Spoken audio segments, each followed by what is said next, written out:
She took credit for my work, then tried to get me fired.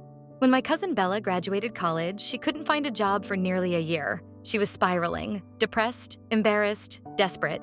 I worked at a major marketing firm and decided to pull some strings. I rewrote her resume. I gave her referrals. I even coached her through fake interviews at night after work. Finally, she landed an entry-level position at my company. I felt proud, like a big sister figure. For the first few months, Bella seemed grateful. She shadowed me, asked lots of questions, always saying, "I don't know what I'd do without you."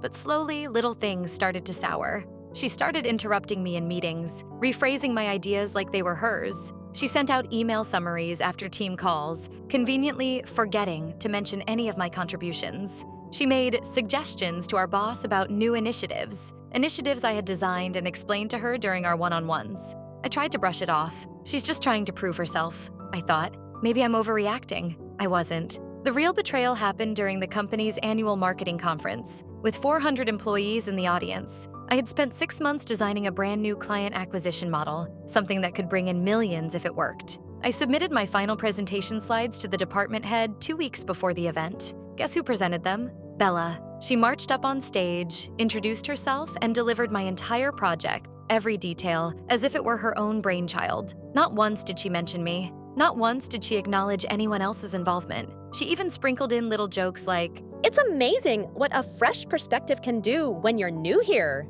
I sat there in the second row, feeling my face burn with shock and fury, barely able to keep from screaming. Worse, the presentation killed. Standing ovation. The CEO personally shook her hand and announced she was being fast-tracked for a management position. I couldn't breathe. A few days later, Bella tried to twist the knife even deeper. She requested a private meeting with HR and claimed I had been harassing her at work, belittling her ideas, and undermining her success. She wanted me investigated. Luckily, Bella wasn't nearly as smart as she thought, because when HR pulled the metadata from the project files, every single document was under my user ID, drafts, comments, edits, timestamped months before Bella was even hired. I didn't even have to say much. Bella was dragged into another HR meeting, and the entire charade collapsed. She tried to sob her way out of it, claiming it was a misunderstanding and that she admired me so much she got confused. No one bought it. She was escorted out of the building that afternoon, in front of everyone. Word spread fast. By the next morning, there were memes in the company Slack channel about Bella's big heist. She went viral inside the company, not for her brilliant ideas, but for being a two-faced fraud. And me? I was quietly promoted 2 months later. Bella still tries to paint me as the villain to distant relatives, but the people who matter know the truth. And I've learned, help family if you want, but document everything, because blood isn't thicker than betrayal.